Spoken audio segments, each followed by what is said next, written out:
आज मुझे बहुत आनंद हो रहा है। अभी मैंने आपके पूरे इनसे बात की कि एवरी टाइम मैं वहाँ पे बैठती हूँ।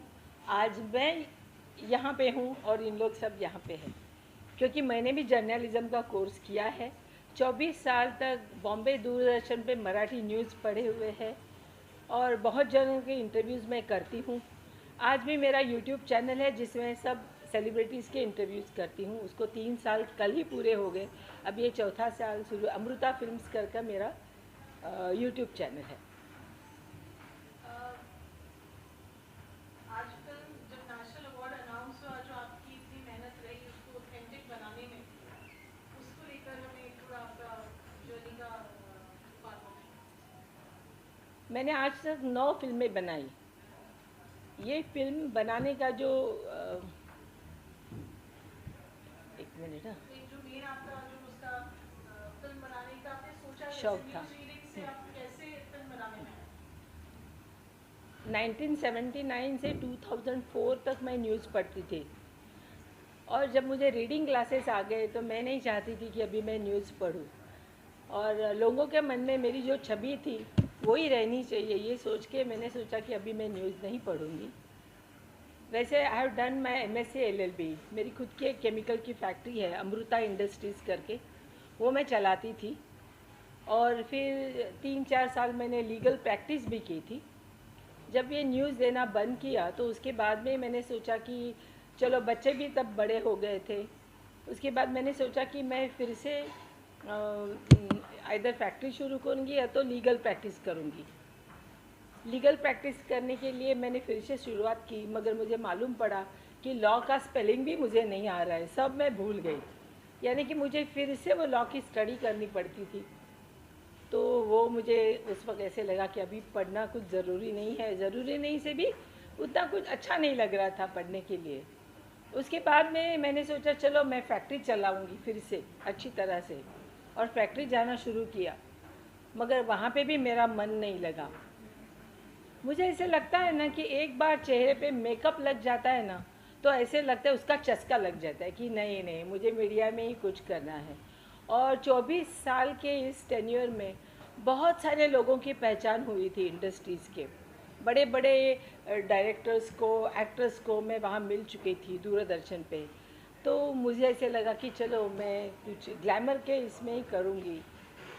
उस वक्त मैंने पहली फिल्म बनाई मानिनी करके, जो अब्रॉड में शूट की गई मराठी की पहली फिल्म थी।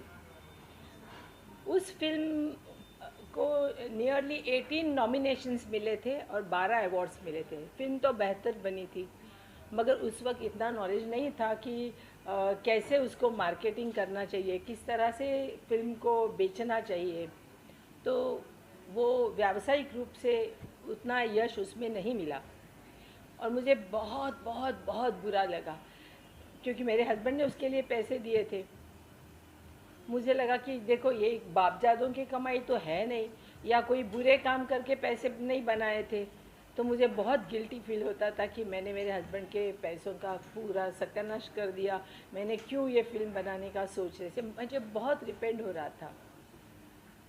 उसके बाद में मेरे बच्चे उस वक्त US में पढ़ रहे थे। वो जैसे आए तो वो बोलने लगे कि मम्मा क्या कर रहे हो तू, सब इधर उधर जाके टाइम पास करते, हम लोग को, हमारे मम्मा को ऐसे देखने की आदत नहीं है, कुछ तो करो। फिर उन्होंने पापा को बोला, पापा देखो, आप मम्मी को फिर से पहले उसको फिल्म बनाने दो। वो फिल्म तो कितनी अच्छी बनी थी। तो मैंने बोला देखो, नहीं, मेरा रॉन्ग डिसीजन था। मुझे जो लोग चाहिए थे वैसे लोग मिले नहीं, ऐसा सब। तो मेरे हस्बैंड ने मुझे कहा कि देखो, ये तुम्हारा डिसीजन रॉन्ग नहीं था, तुम अज्ञानी थी, तुमको मालूम नहीं है कि फ़िल्म कैसी बनानी चाहिए। तुम किसी ने भी बोला और तुमने फ़िल्म बनाई, तुम्हें ये ज्ञान नहीं था, तो उसके लिए पहले ज्ञान प्राप्त करो। तो मैंने फिल्म मेकिंग के जो छोटे छोटे कोर्सेज रहते हैं, वो सारे कोर्सेज के, एडिटिंग, डबिंग, स्क्रिप्ट राइटिंग, सारे कोर्सेज के, कोई कोर्स 6 महीने का था, कोई 3 महीने का था, कोई साल भर का था। स्क्रिप्ट राइटिंग से लेके डायरेक्शन तक के सारे कोर्सेज मैंने के। इनफैक्ट मैं तो, बहुत लोग मुझे पूछते हैं कि अरे हमको भी फिल्म बनानी है, मैं, माझ्याकडे पैसे आहेत, मला पण फिल्म बनवायची है। तो मैं उनको बोलती हूँ, आप ज़रूर बनाइए फिल्म, लेकिन वो बनाने से पहले फिल्म क्या चीज़ है और कैसे बनानी, उसका नॉलेज आप प्राप्त करो, उसके बाद में फिल्म बनाओ। नहीं तो आपके पैसे गए ये समझो। आपको 10 लोग हैं जो टोपी लगा के चले जाएंगे। तो इस तरह से मैंने क्या सीखा वो देखने के लिए दूसरी फिल्म बनाई। दूसरी फिल्म, आप मेरे को बोलो हो कम कब बोलना है तो मैं कम कर दूँ। हाँ, तो मैंने दूसरी फिल्म बनाई वादड़ वारा सुटलग करके। जो फिल्म मैंने 35 लैक्स में बनाई, वो उसके डायरेक्टर थे चंद्रवदन करके। वो गुजराती डायरेक्टर थे। वो मेरे फादर के एज के थे। तो उन्होंने इतना भी हाथ में नहीं रखा, हर चीज़ मेरे को बता। मैंने उनको एक ही शर्त दी थी, कुछ भी हो किसी को ये मालूम नहीं होना चाहिए कि मैं इस फिल्म की प्रोड्यूसर हूँ। मैं वहाँ पे काम करूँगी, बस ये आप ध्यान में रखो। नहीं तो सब लोग क्या होता है, प्रोड्यूसर है तो जी साहब, मैडम मैडम मैडम आप बैठो। मेरे को एकदम, मैं स्टूडियो में झाड़ू भी लगाती थी, फ्लैप भी देती थी। मगर लोगों को बाद में जो समझ में आता है वो समझ में आता ही, थोड़े दिन में सबको मालूम पड़ा ही गया। तो उन्होंने अच्छी तरह से हर चीज़ मेरे को बहुत अच्छी तरह से समझाई। वो फिल्म बनने के बाद उसको 30 लाख की सब्सिडी मिली, मेरे राइट्स भी बेचे गए, और 35 के अगेंस्ट मुझे 45 मिल गए। मीन्स लॉस तो नहीं हुआ, जितने डाले थे उसे 5-10 लाख मुझे ज़्यादा ही मिले। फिर मेरे हस्बैंड ने क्या बोला था, मैं एक्स अमाउंट तुम्हें दूंगा, बाद में तुमको जो करना है वो करो। उसमें लॉस हुआ तो तुम्हारा, अगर ज़्यादा पैसे मिले तुम्हारे, मगर सेकेंड टाइम मैं नहीं दूंगा। तो मैंने बोला ठीक है, जो पैसे उसमें। फिर मैंने जो पहले की फिल्म 35 की थी, तो नेक्स्ट फिल्म मैंने 60 की बनाई। जो 5-10 कम पड़े वो तो उनसे ही लिए। तो इस तरह से मैंने सेकेंड फिल्म बनाई, फिर थर्ड बनाई। और इस बीच में क्या हो रहा था कि मैं बहुत सारे अवार्ड फंक्शन पे जूरी करके काम करती थी। तो उसका मुझे फ़ायदा, सब एक्सपर्ट लोगों के साथ, मुझे हालांकि इतना कुछ नहीं आता था उस वक्त, मगर सब एक्सपर्ट लोगों के साथ बैठ के डिस्कशन के बाद मुझे मालूम पड़ता था कि फ़िल्म अच्छी कैसे होनी चाहिए, और फिल्म अच्छी कैसे होने से भी फिल्म बुरी कैसी है वो जब मालूम होता था। तो मैं जब फिल्म बनाने मैंने शुरू किया तो वो पहले ध्यान रखती थी ये रॉन्ग है या राइट है। फिर जो एक्सपर्ट उनको फ़ोन करके पूछती थी, हेल्प लेती थी। इस तरह से मैंने मेरी जर्नी शुरू की, और ये मेरी 9th फिल्म है शामची आई। इसके पहले भी मैंने 3-4 फिल्में बनाई, वो बहुत ही बढ़िया फिल्म थी। उसमें से एक मैं ज़रूर कहूँगी,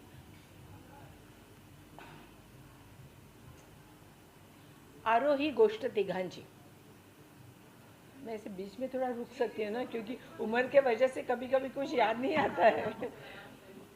आरोही गोष्ट तिघांची, उसका सब्जेक्ट था कि ये चैनल पे रियलिटी शो में ये बच्चों को किस तरह से एक्सप्लॉइट किया जाता है, या पेरेंट जो है वो अपने बच्चों को 1 मिनट स्क्रीन पर देखने के लिए क्या क्या करते हैं।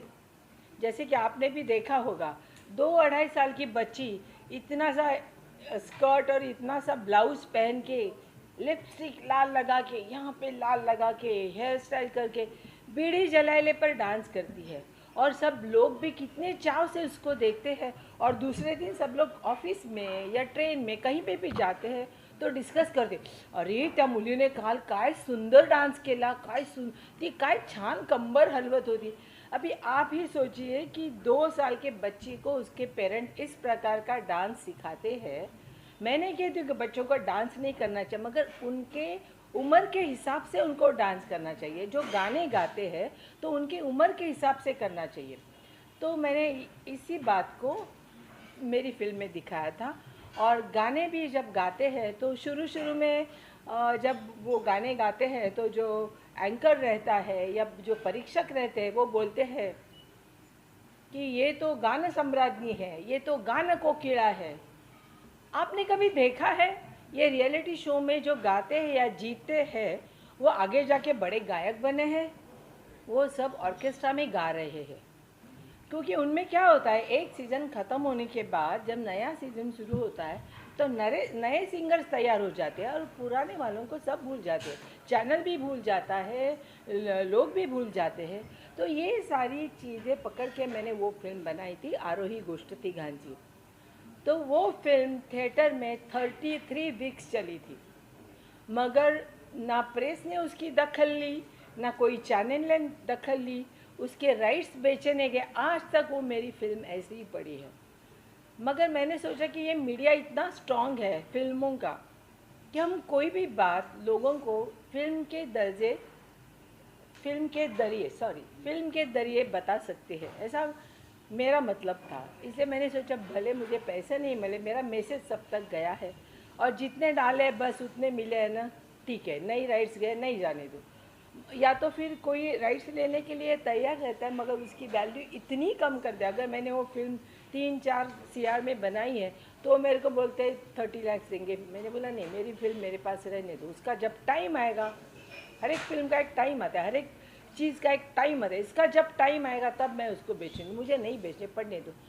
ये मैं इतना कॉन्फिडेंस से क्यों बोलती हूँ कि मुझे मालूम है मेरा घर मेरे कमाई से या फिल्मों के ऊपर नहीं चलता है, जो है वो है। तो मेरे को वो फिल्म, या ना तो मैंने कोई फिल्म बैंक से लोन लेके की है कि मुझे टेंशन है बैंक का मुझे पैसा देना है, इसलिए मेरे सर पे कोई टेंशन नहीं था।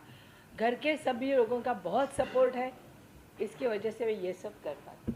शामची आई की अगर बात करें तो ये कहानी आपने क्यों चुना, तो क्यों लगा कि इस पे मूवी बननी थी, क्योंकि ऑलरेडी इस पे बनी थी मूवी शायद? एक नहीं, इस पर आज तक, ये मेरी फिल्म चौथी है शामचाई की। शामचाई सब्जेक्ट पर आज तक 3 फिल्में बन चुकी है, सेम टाइटल सेम दिखाया हुआ।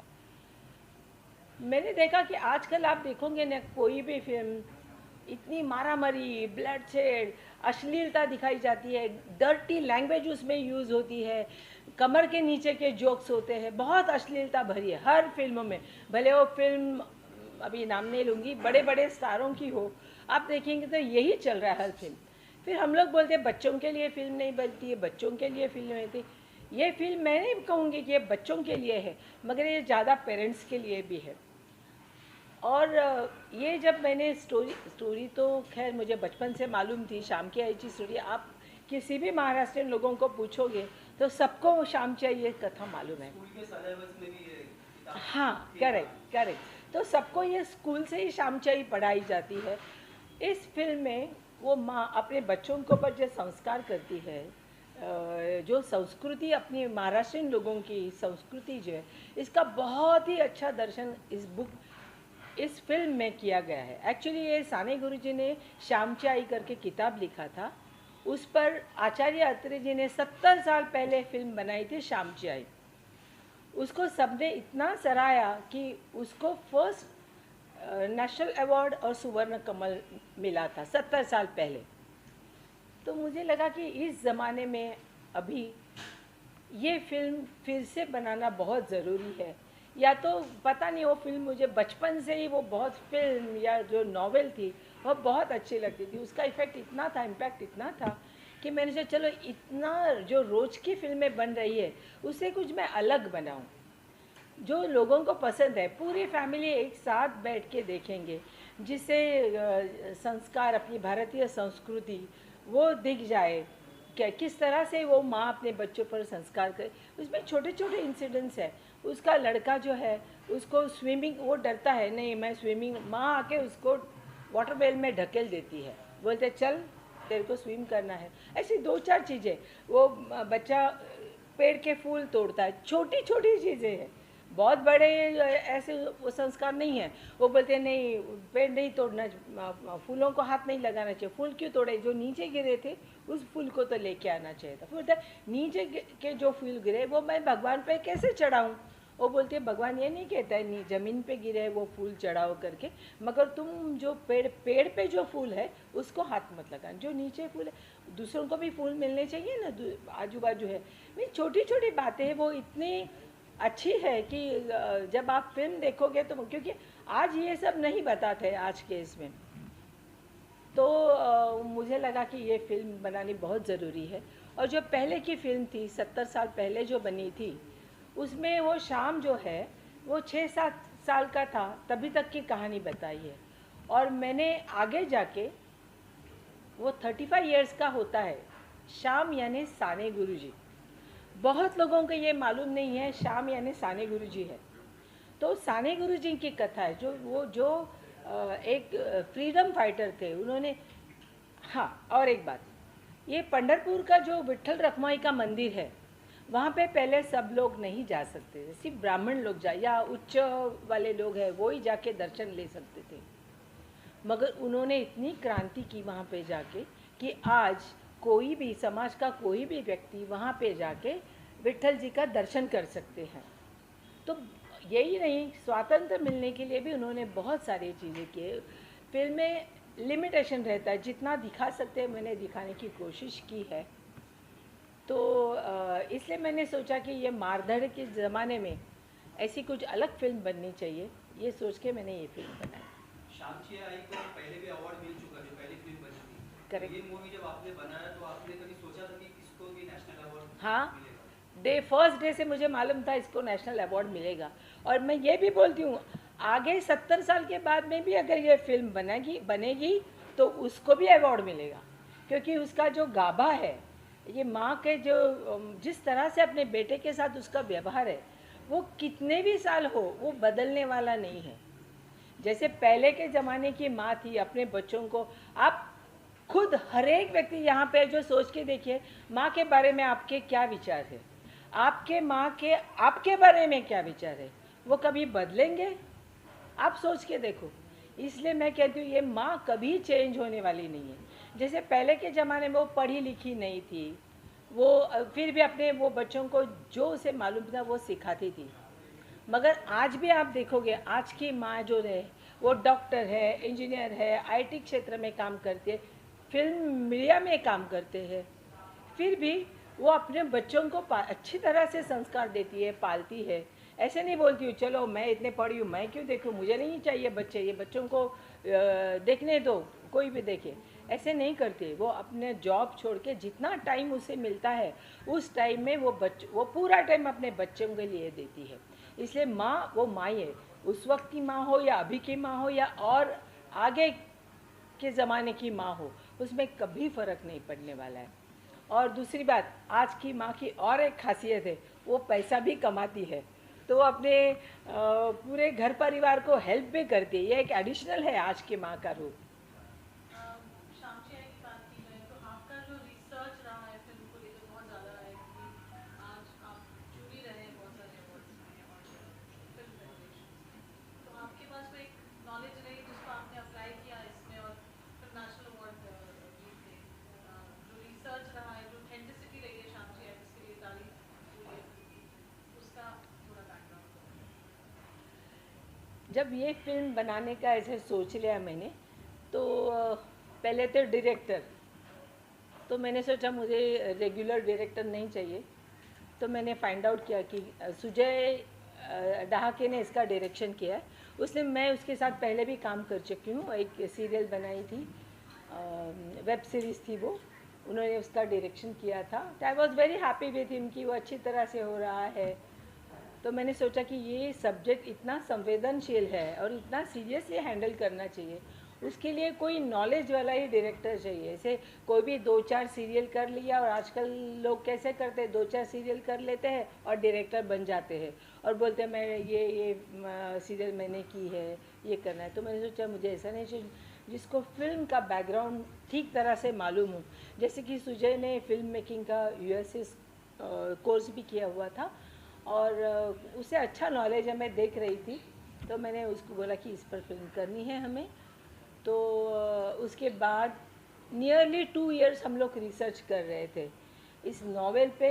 फिर अगर अभी के ज़माने में करना है तो उसे कलर करना है या ब्लैक एंड वाइट में है, तो मैंने स्ट्रिक्टली कुछ भी हो, कितना भी खर्च हो, ये फिल्म मेरे को ब्लैक एंड वाइट में ही करनी, क्योंकि 200 साल पुराना ज़माना हमें अगर दिखाना है तो ब्लैक एंड वाइट में ज़्यादा इसका इफ़ेक्ट आएगा। ये सोच के हमने वो ब्लैक एंड वाइट में बनाई। मगर अभी मुंबई में ब्लैक एंड वाइट का टेक्निक है नहीं, कलर ही करके उसको हम लोग ब्लैक एंड वाइट में एडजस्ट कर सकते हैं। तो मैंने बोला नहीं, जो टेक्निक ओरिजिनल है उसी में हम लोग ब्लैक एंड वाइट बनाएंगे। तो पूरे लेंसेज, कैमरा, वो सब हमने लंदन से मंगवाए और फिर पूरी फिल्म ब्लैक एंड वाइट की। फिल्म बनाते वक्त 2-4 चीज़ें बहुत इम्पॉर्टेंट थी। ये 200 साल पुराना घर, वो भी वो खोताची वाड़ी ऐसा बोलते हैं उसको। पुराने ज़माने में उसके फादर जो थे वो खोत थे, तो खोत यानी पैसे वाले लोग, तो उसका घर भी उतना अच्छा होना चाहिए फादर का शुरू में। तो वो घर ढूंढने के हम लोग नियरली 1 वीक तक पूरा रेकी करते रहे कोकण में।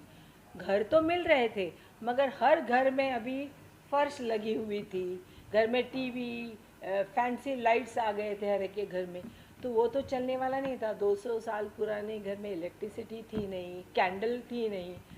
तो फाइनली हमने एक घर ऐसा चूज़ कर लिया कि जहाँ पे मिट्टी की ज़मीन थी जो हमें चाहिए थी।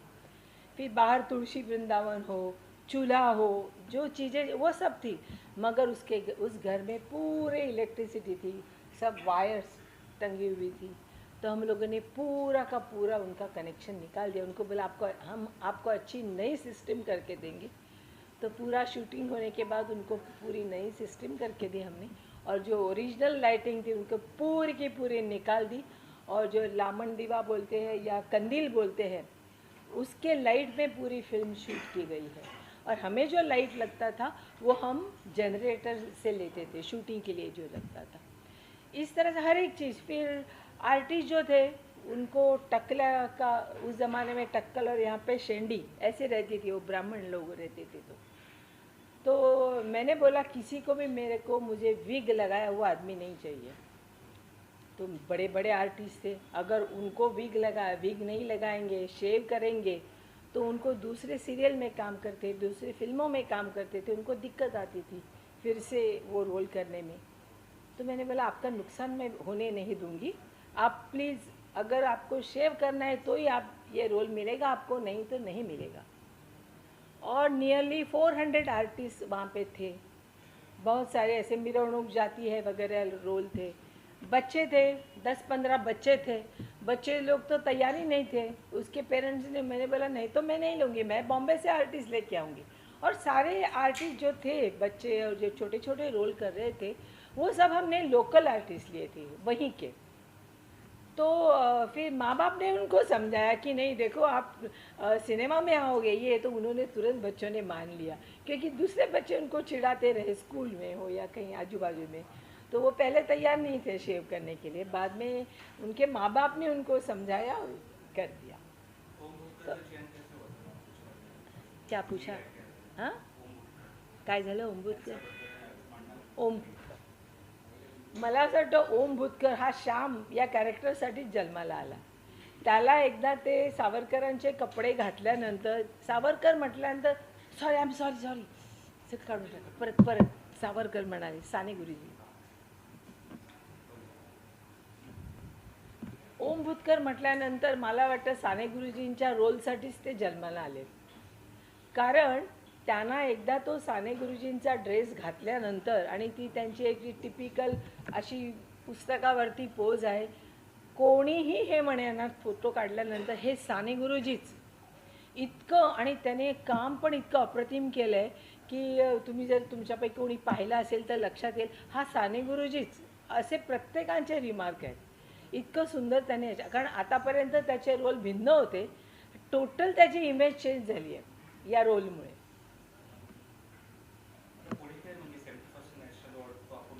हाँ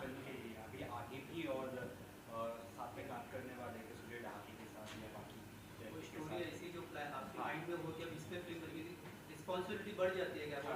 सही बात है, मैं बहुत खुश हूँ, इसके साथ रिस्पॉन्सिबिलिटी भी बड़ी है, क्योंकि आज तक जो मैंने 9 फिल्में की उसमें कुछ टेंशन नहीं था मुझे। श्यामची बनाते वक्त ही मुझे मालूम था कि ये फिल्म अवार्ड